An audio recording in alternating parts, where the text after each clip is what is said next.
In this video, we will learn the use of swept flange tool. Swept tool in general is similar to what we used in surface tools or what we use usually on the solid tools. For this, we need a profile and a path. That's all. So let's start with a simple example. Let's create a sketch. Okay, let's say not this. Let's say we have a path, rectangle path to be exact. Okay, and we will delete one of the corners. Okay, so we'll be using this as the path. Okay, now going to the features, reference, and plane, we'll create a new plane. Selecting this box and then this, and then selecting this box and this corner. This is where we'll create the profile. Okay, the profile has to be on a perpendicular plane to the sketch. Okay, so let's draw a sketch. Let's say we have something like this, and then we also had our flange. So we are not interested in using the mitral flange in this case too. So let's say this is 50. Let's say this is for 15. Okay, that's done. Click OK. So now we have the profile and the path. So let's go to the sheet metal, swept flange. For the profile, we're going to select this.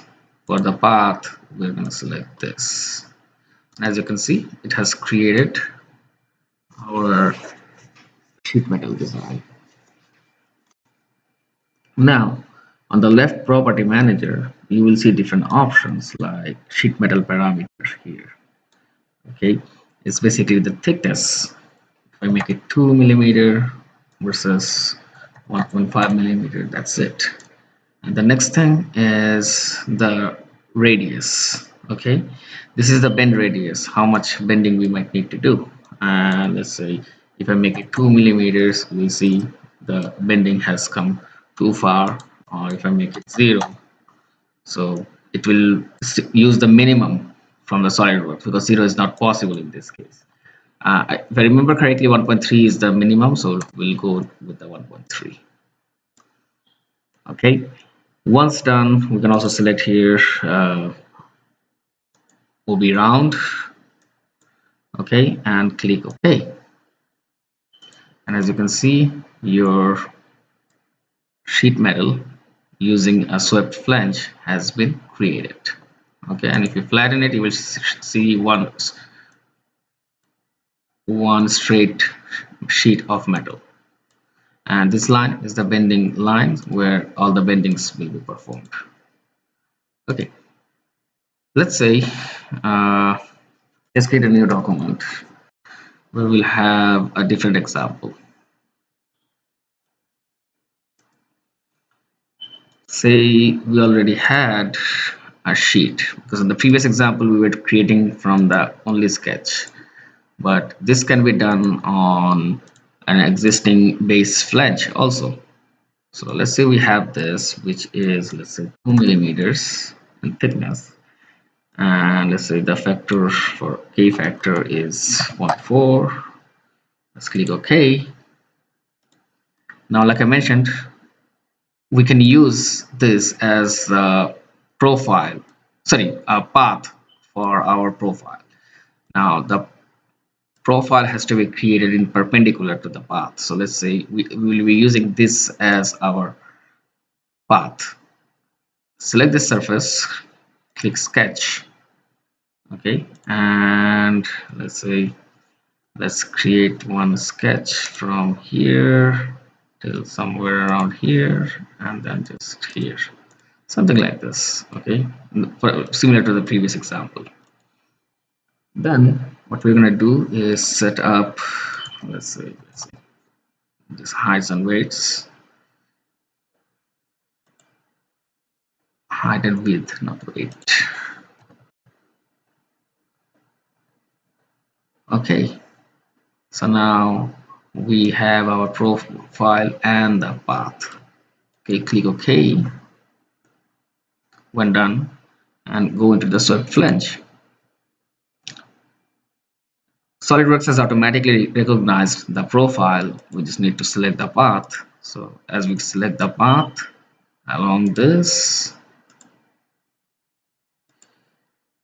it will create a fully rounded section. Okay, like previously, you can also have different flange position option. So this boundary line can use as to keep the profile inside, outside, or you can also have some extension to it. In this case, you will see a roundy edge around this position and the outside. That being said, most of the time people use the first or the second one. Depending on your use, you might want to use a different one. Once done, click OK, and there you go. That's what you have. The only difference between this and the miter flange is on the miter flange we will have some type of gaps here, as well as we had to create those profiles. It would have been a sharp edge in the corners. On the other hand, the swept flange is creating a roundy edge.